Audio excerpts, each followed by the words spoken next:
Welcome to the Costello Coaching Podcast, where we talk about developing the human within the athlete. My vision is to enhance people's performance in all aspects of their lives. I hope you enjoy.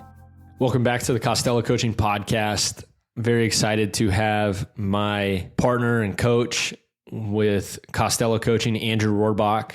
Andrew has experienced a full life within sports, within modeling, within psychology, from being at the bottom of the barrel in certain points of his life to reaching the top levels of performance, throwing a ball 98 to being surgeries and so much. Andrew has experienced life at both ends of the spectrum. And we work together and coach athletes and serve athletes.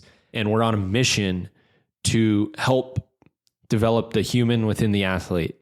And that's just not a tagline. That's truly what we do on a daily basis. We'll do it in the form of mental, emotional.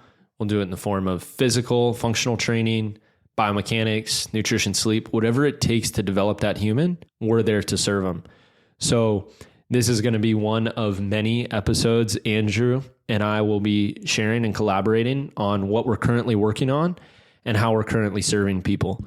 So I'm excited for you to listen to Andrew as he has so many insights to share. This is the Costello Coaching Podcast. Truthfully, what we're doing with this is it's an avenue to go in and down and in, and understand what makes people go and what makes people work and how they operate. There's so many different facets in high achievers and peak performers. We constantly work with athletes of all caliber, all levels. And you can identify whether they're 12 or 25 or 35 or whatever. There's certain people that can achieve at different levels. But you and I both know that inner work is where your true greatness in life is born from. And so my mission and the mission that we share together and what we're doing is helping people find that. And what that means is finding a mechanism in which to go down in and understand who they are and why they do it. And that's sometimes the hardest thing, because we can equip people with skills, drills, reps, sets, schemes, techniques, cues on the physical. But how do you do that for people spiritually, mentally, emotionally? And how do you coach the whole human? And that's the biggest challenge. And that's what we've challenged ourselves with. There's no formula out there for it. And so we're creating it. And there's nothing wrong with creating something. You know, a lot of people like frown at the fact that, well, this isn't a proven metric or this isn't a proven approach or technique. Well, great. Nothing's really proven 100% until it works. So we're just on a experience and an experiment really together. Yeah, I would agree with that. I think you said it beautifully. I think there's this mantra, or this idea that you got to be perfect before you even start, right? And I think what we're trying to do here is to prove that maybe like along the process, you can get better and you can continue to keep working on your craft, but you don't have to wait to start, you know? And I think you hit on a really important part where we're just curious. Mm-hmm. We're just two guys curious because we've had our own experiences with, you know, professional sports and competing at a high level. And we both had our trials and tribulations with that. And like you said, it's not just all about the physical stuff, and it's not just all about, you know, cues and where your body's got to be at this spot. It's more interesting to talk about. And I think what we're both curious about is what's happening inside. And you hit a good point with that, down and in. And that's easier said than done. There's really no like 1 + 2 = 3 on that. It's something that doesn't really make a lot of sense, but I think we're here for it. Yeah, we're here for the whole person. And that's the difference maker. So I love having this initial conversation. This is the time of year when a lot of people call my phone and they ask me, what do I do? And for the previous 2 years, I really didn't know what I did. Because people would call and be like, so are you a trainer? Well, yeah, I train athletes, but I'm not just a trainer. No knock on just trainers. They're great. Right. But we do a little bit more work than the physical. And, well, are you a sports psychologist? No, I'm not a sports psychologist, but what do you mean you work the mental game? Well, we help players with their overall mental emotional capability. It's a skill that can be acquired like any other skill. Exactly. And we also serve athletes biomechanically. So you're a pitching coach. Yes. So you give lessons. Yes. But it's not a traditional lesson. No. It's not a weekly thing. No. It's a as need be. And you work on nutrition and sleep. So does that make you a sleep expert and a nutritionist? No. If I don't know enough for these guys, we go out and find the best people who do, and we have them service them. But what we're going to do is help them holistically. And I think, I say this consistently, and you're best equipped to serve the person you once were. And I know you did, and I know I did. We needed us. Like if I had Tommy Costello and Andrew Rohrbach in my life when I was 16, 17, 18, 23, 22, 20. Sure. If I had him from 16 to 23, I think number one, I would have viewed myself differently as a player. I always viewed myself that I wasn't enough. And then number two, I would have taken a little different approach to training. I felt like training was a throwing program away, a lifting routine away from this success. Once I throw this hard, I will get this. And as much truth as there is to that, there really is zero truth to that. Me at 88 to 89, touching 90 was dominant. But the fact that I was 88, 89 from the left side and felt like I wasn't enough was purely my kryptonite. That's what challenged me. Mm-hmm. I felt like my 89 wasn't enough where it was. Yeah. If I didn't have the fear and the anxiety driven around how hard I threw equal to how great I could be, then I would have freed myself up. But I didn't have really the skills or understand anything about what was going on in my inner world that made me fear that. I agree. You know what I mean? Yeah, totally. I think you hit on a good point earlier is like, I think what we're trying to do at the same time is keep our egos out of this. Yep. And yeah, maybe we could help with some pitching mechanics and maybe we can help with this. But I think the big thing that you hit on is like, we don't know everything. And I think we will never know everything, but that's what makes us so fun, right? Like it's so fun to like be super creative with something that you don't know what's going to happen with it. I think that's a little bit of what we're doing here is trying to just kind of get a framework of like, where are our voices in this whole process? Yep. Right. And that's more important than anything. And I think that's what you're trying to hit on too, is like, if you wished you had a Tommy or an Andrew when you were 16 years old, I think the goal that we're trying to teach is not just mechanical stuff and not physical stuff and not even emotional and mental stuff, but it's a lot about like, I'm more interested in what's going on with the kids that we are around, like helping them feel like they can express themselves and then using that information from our experiences to maybe guide them in the right direction, not tell them what to do. Yeah. Not tell them this is right, this is wrong, but just kind of guide them in a direction of maybe making some relationship like, oh man, I felt that way at that point. Man, I didn't feel good enough. Like when I was playing with the Colorado Rockies, every single day was rough.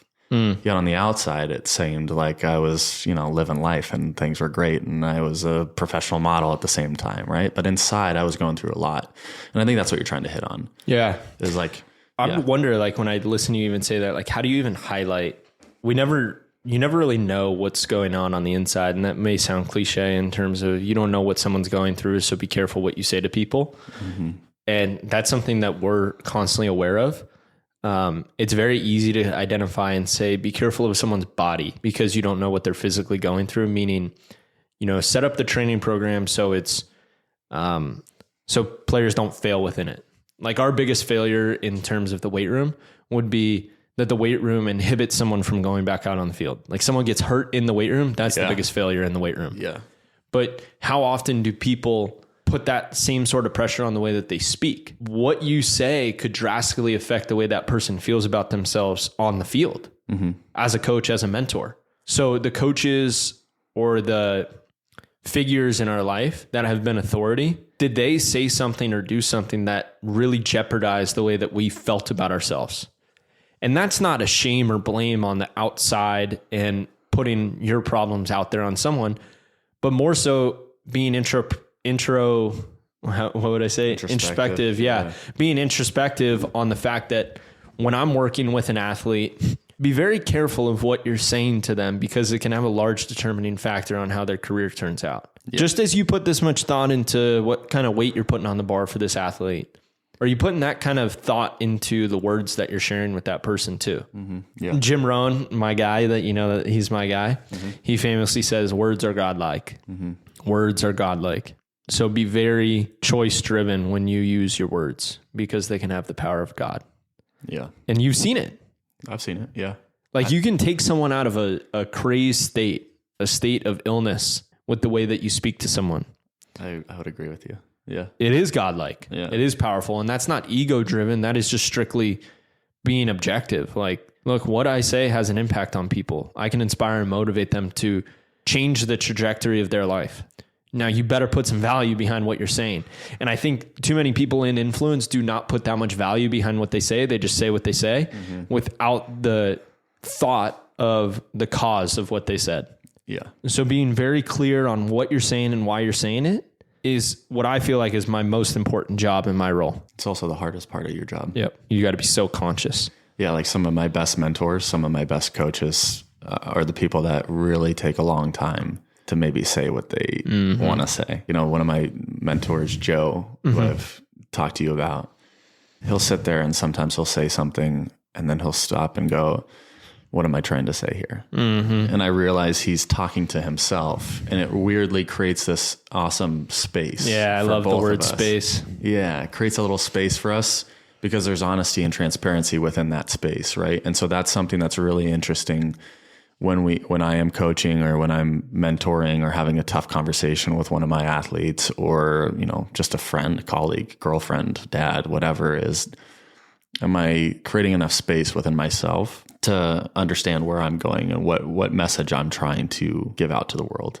And that's something that I think is really, really tough for people that are in a coaching or an authoritative, you know, figure, is they just use that as that's the power. And then whatever they say in that moment goes, right? Are they checking in with themselves enough to know what message they're actually perceiving to the specific athlete? And that's what's really tough, right? And it doesn't mean that you're not going to make mistakes. You'll definitely make mistakes. So this idea of like being perfect and making sure exactly what you're saying, you're going to screw up along the way, right? But if you do, how do you hold yourself accountable? And I think that's what maybe something we're talking about here is maybe what this whole thing is about is people that are going through the process of what it takes to be quote unquote authoritative figures or experts in their field. And like, maybe there's a different way we can converse with the spot that we're in. Maybe there's a way that we can be like, I screwed up. No, I didn't do that good. Yeah. There's an openness for failure. Yeah. Like instead of just sitting on here going, hey, this is how you're supposed to do this and this. And even with conversation, like for us to sit here and talk about conversation and how to have it and how to convey certain messages doesn't like, I think it's important that people know like we don't know exactly what we're talking about sometimes. Yeah. There's layers. And I think you have to be very acutely aware of individuals and where they come from and gathering up baseline information so that you can start to paint a picture of where that individual sits in their life. You know, maybe simple things like, okay, well, we're knowing, you know, where do they go to school? What kind of people do they hang out with? Parents married, divorced, live with aunt and uncle, dad in jail, mom here. Like what's going on? You know, everyone comes with their own baggage. Everyone comes with their own life. And just because a kid has two happily married parents and comes from plenty of money doesn't mean that his inner world is going great either. Correct. Yeah. Or her inner world. So we're not supposed to figure everything out for everyone, but building that awareness about where people currently sit in that inner world is an important understanding. Yeah. And I think also creating that space for that person to give you that information. And I think I've uniquely done that. How so? You know, the first person I hired was, I hired her for scheduling, and I didn't realize that I was holding all this information in my head, but I would text and see people everywhere I possibly could. I'd see them at their house. I'd see them at a park. I'd see them at a high school. I'd see them at every random location. And I had on an Excel spreadsheet, like 115 different clients that I would see over the course of a month. I wasn't seeing them on a weekly basis or, maybe a bi-weekly or bi-monthly. It was like anywhere in between. And it was getting too much for me to text all these people. So I was like, oh, let me hire someone to text them for me. And I sat down with her and she was very organized, very practical. And I was like, hey, like, well, I think we should sit down and I think I should give you some baseline information on who you're texting so that you know who you're talking to, because that's really important to me. So let's just run through like each client. And she was like, okay, well, there's like 116, slots here. And I was like, yeah, sure. Just let's take some notes on each person. She just started at the top, blah, blah, blah. Like, Joe Smith or whatever. Oh yeah, he goes to this high school. Mom and dad's name is this, working on this. I see him for this and that. Cool. Okay. Next one. Sally Ann. Okay. Yep. I see her for this. We do this. I see her at her house. Her house is here. It takes me about 15 minutes to get there. Mom and dad's name is this. Brother's name is this. Dog's name's that. Boom, boom. Next person. Wow. And I literally had over 115 people like in my head, their life, their situation, what time they got out of school. I just had all their information like stored in my head. And so when I arrived there, I'm like, hey, how's Lily the dog doing? And, how's, Jerry, your brother? And just like I had all the information and, oh, your dad does this for a living. And, how's work going, John? And, just kind of like going through everything for everyone. And that's how I started. Like I genuinely cared about people's life. Yeah. And I think that's unique. But it's how I built it. Like I cared and I still do.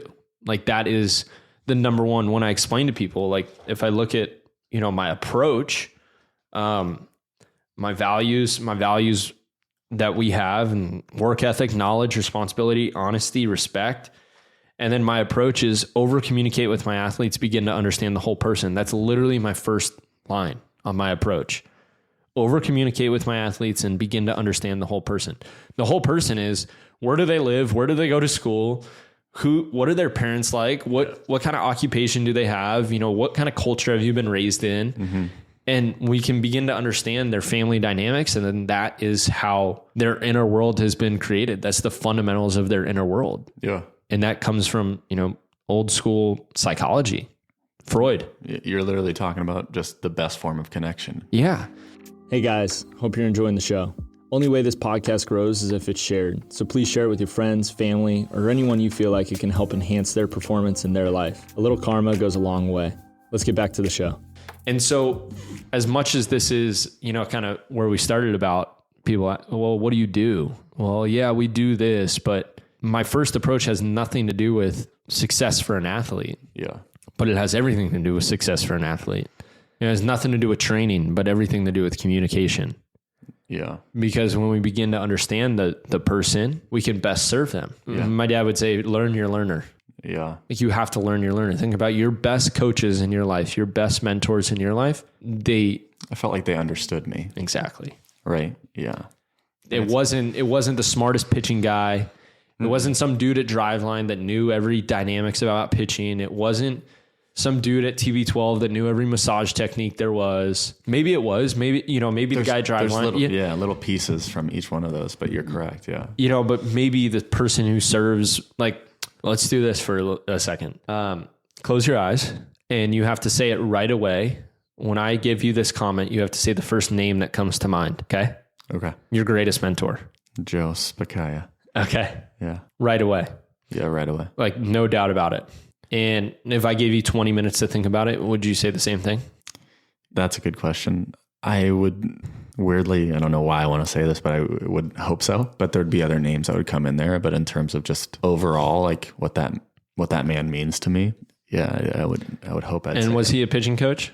No. Was he a strength coach? No. Was he a body work physical therapist? No. Was he a data analytics, pitching metrics driven guy? Was he? No, he wasn't. Was he a model consultant? I don't think that exists, but no, he wasn't. No one that teaches you how to walk down the runway. No, that's harder than it looks, though. Oh, I'm sure it is. There's got to be talent there. You got to sway those hips the right way, and that's yeah.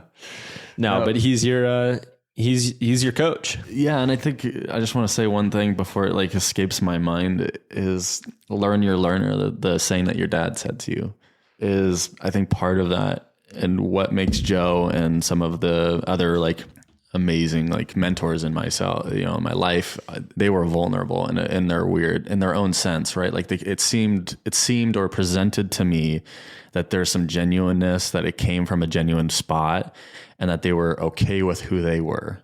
And that's maybe that's not totally true, right? Like I understand being grounded in the world today and the world ever has always been probably tough to understand yourself, because that's just some deep inner work that's going to take a long time. But or I don't think it has a finish either. But they at least had some genuineness in the moment, and that allowed me to be grounded, allowed me to feel like there was this non-judgmental like space for me to unauthentically be myself, right? And I think that's probably what your dad's quote unquote hitting on without even understanding what he's talking about. Part about learning your learner is first learning a little bit more about yourself and starting from that frame of work and understanding how you present yourself into certain situations can, quote unquote, give you the result or give you, what opposite equal reaction type of thing that I'm trying to talk about. I'm going to ask you a hard question, and you don't have to have the answer. We can collaborate on how to answer it. But if I were to ask you and say, how do we create space for people? Is there a tactical approach to creating space?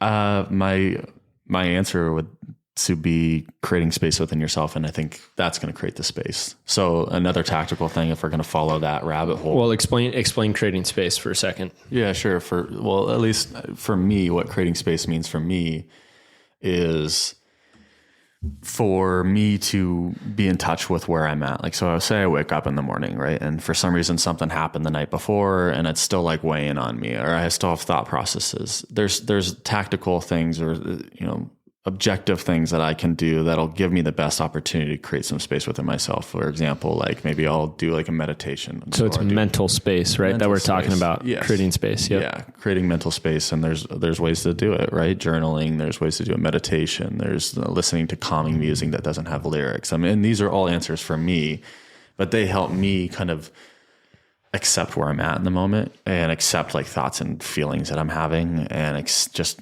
really through acceptance. And I think that helps create the space. And so if I'm talking about creating space with someone else, I must first do that. And if I don't do that, there's no guilt or shame that I try to place on myself, or at least that's a process I'm trying to learn, is to not guilt and shame myself during that. But there is hey, I just, I didn't get the result I wanted today, partly because maybe the first step was that I just didn't really do a good enough job. I don't know. I don't even like saying that. Just doing enough work that will help me be grounded within myself and create space with me. Does that make sense? Yeah. And sometimes like certain environments can create the space too. Yeah. You talk to Joe and immediately like there was a space that was invested in creating. And so automatically there's that, no matter where you guys would be in the world, if you're together, there's that space. You and I have invested in each other and understood what we're trying to do on a deep level. And so there's a space. Yeah. Yeah. Environment's a huge one. Environment, you can create your own environment within your environment. Meaning this, people go to work and they might work in a cubicle and they might work for a boss that they don't like, or a ball player might play for a coach that they don't like. They might live with roommates that they don't enjoy living with. And they're like, I have a shitty environment. And they might, but you do have the power to create your own environment within that environment you live in. And it comes from creating space for yourself. And that's what you're getting to. You like with this stuff, what I noticed about you, and I talked to Stephen about it today. You, and I already shared this with you, but you love with the inner work, you love throwing 315 on the bar right away. It's the exact opposite of the way you train people. Which is really? Yes. The way you train people is very, foundation, hands-on, where we're going to make sure that they're safe and taken care of. And this is a slow, long road. We're not going to do anything to impair you. We're going to challenge you, but it's going to be very safe. And I'm creating a safe space for you to explore movement, explore your body, challenge yourself. And you do a really nice job of doing that for people. It's not like it's easy by any means, but it's unique because it's not easy, but it's challenging and safe at the same time. Yeah. So it's great. It's a part that I love about your game as a coach. But when it comes to the mental game, you are like more aggressive than you even know. I don't disagree with it. It's a thing I constantly think of. And the way I think of it, and I don't know if this is the right way to think about it, but for something like weightlifting or something like training, there technically is weird like objective measures that I can look at and go, it just doesn't make sense to be talking about this when we haven't hit this foundation, right? And the way I think about like mindfulness or the mental game that we're trying to talk about, I feel like since there's no technical, like, maybe I'm not going to talk about like Freud and all these like concepts, right? Like, so when you're saying I throw on 315 and I haven't hit that level. You have though. That's like 1,000 pounds. But what I think is, I don't know how everything's going to resonate with someone, right? Sure. Each person's different. And so some of the stuff I try to talk about are just like the basic emotions and feelings that we have as humans. But I understand what you're saying. It's challenging. It's challenging, right? Yeah. It's challenging. So for example, I asked Steven about it today. And when I reference Steven, that's my coach. He's 84 years old. He is a double PhD in theology and psychology. And I meet with him every single Monday to constantly check in with myself. At 11 a.m. Where's the location? At 11 a.m. Well? At 11 a.m. Location disclosed. But I do that because I need to do that for myself. I am always working with others, and what I like to say, pouring out my glass, and I need to constantly pour some water back in so I have more to give out. But anyways, I shared with Steven this morning what you were doing with the boys in terms of journaling, to get his take on it. I'm nervous about this feedback. And in similar Joe fashion, he said, wow. Yeah. I don't even know your guy, but the way you just said, wow, I have a whole picture of who he is. Yeah, he goes, wow, that's a whole lot. Did he say that? Yeah, that's a lot. That's heavy. Mm-hmm. And I was like, yeah, dude, that's what I thought. I was sitting in there and I was looking at these, 9th and 10th graders, and they're writing these notes down. And this was his approach in classic Steven. I loved it. But he said, you got to be careful that you're not making it homework, that the form in which they've used pen and paper for has been homework their whole life. So teacher says, student does. And a good place to start might be, here's 10 minutes, whatever's in your head, put it on paper. And there's no right, there's no wrong. You don't have to write a word if you don't want to write a word. You can draw a picture if you want to draw a picture. Whatever's in your head, put it on paper. We're going to do that for 10 minutes. That might be a place to start. To form the concept of putting it down on paper. Mm-hmm. And for me, the way I thought about it, I loved it. I got to sit in the room, and it was I felt like I was almost ready for what you were presenting. And I've done, 14 straight months of inner work in 26, and have experienced, a little bit more than your average 14-year-old. But I felt like I was pretty ready for like what you're giving them. And I would be really intrigued to go through that process. So it's just honest love and feedback. And it's the same way you look at me when we're in the weight room sometimes, and you're like, dude, these guys have been worked. And I'm like, yeah, fuck it.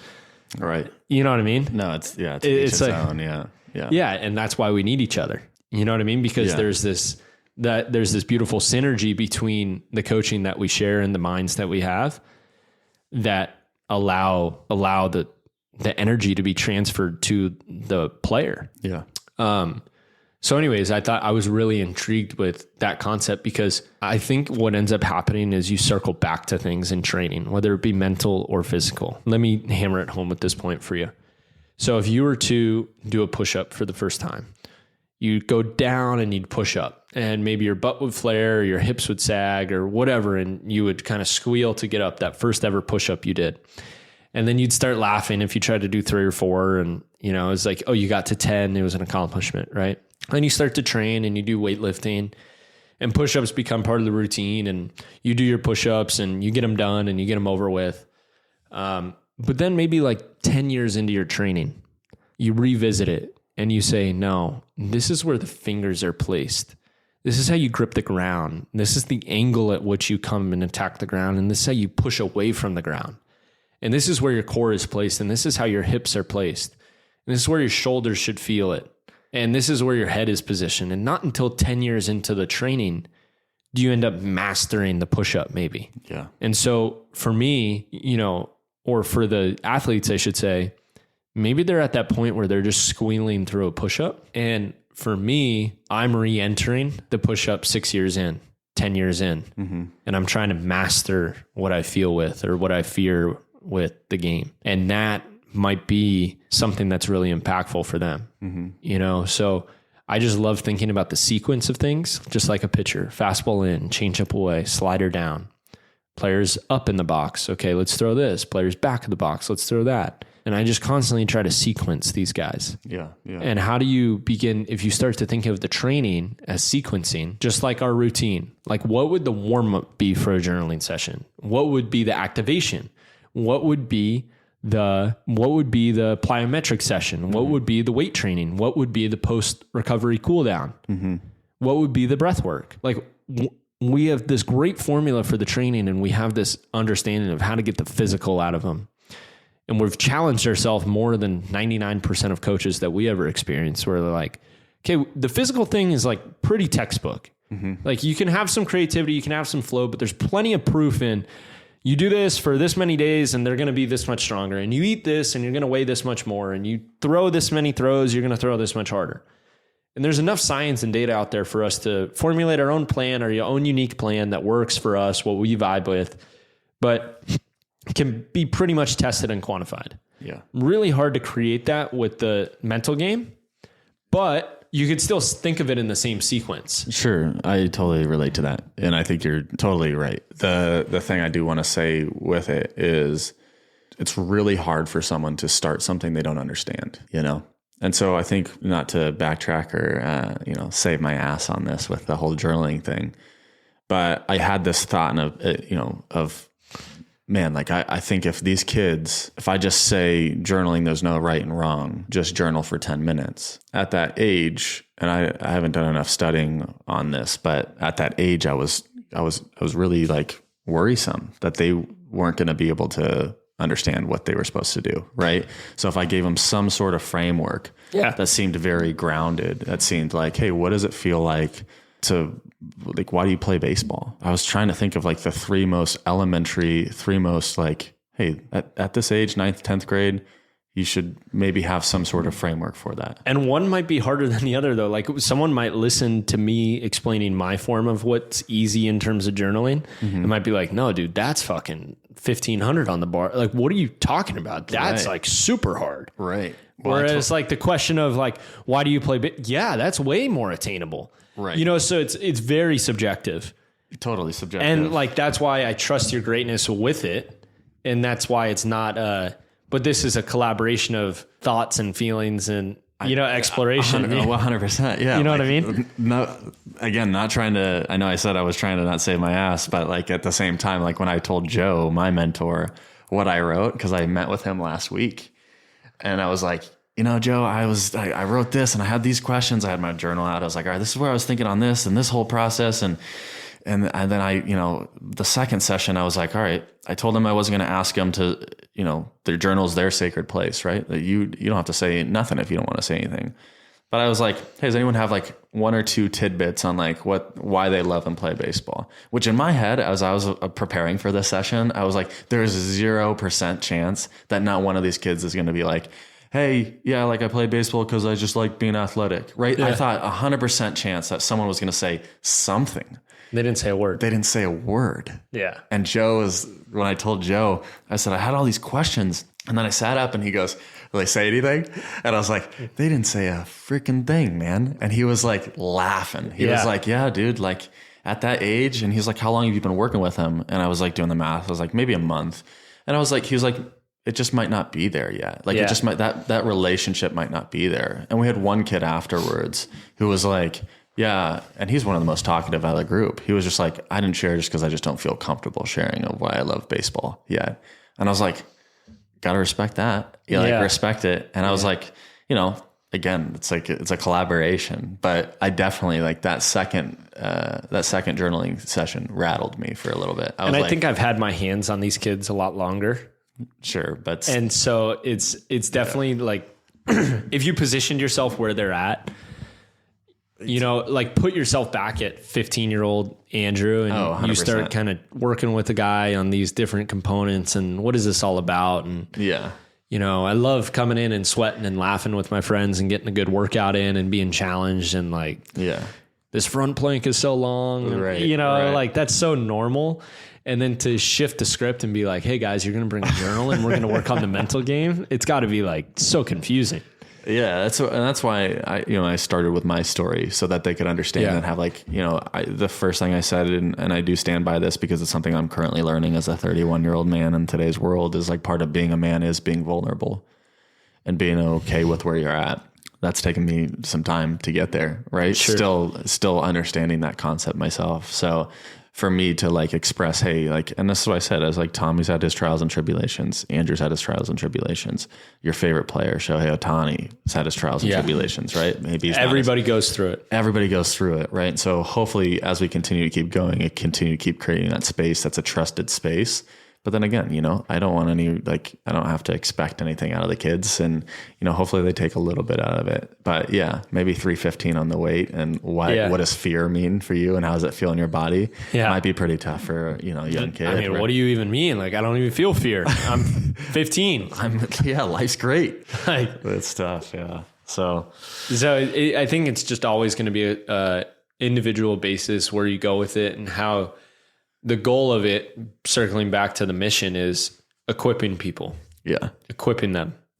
Yeah. And making them ready is never going to be achievable, because no one is ever going to be ready for anything that's thrown in their life. You're going to adapt and you're going to overcome and you're going to push through, and obstacles are going to be the way. You know, Ryan Holiday, obstacle is the way.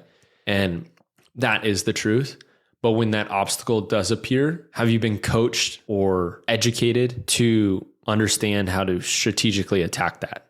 Yeah. Like what works for that kid specifically? Like, have you been through a tough time and someone, have you reached out to your resources? Have you relied on your environment? Yeah. Do you know how to pick up the phone and talk to someone about this? Right. And I think that's what like my main goal out of this whole thing is for open communication and dialogue, because I think when we go through tough times, an environment and a community of people who have also been through that is something that really helps us open up, right? I've had my fair share of stuff that has happened, and I've had my trials and tribulations, but the thing that constantly helps me is knowing someone else has been through that. Yep.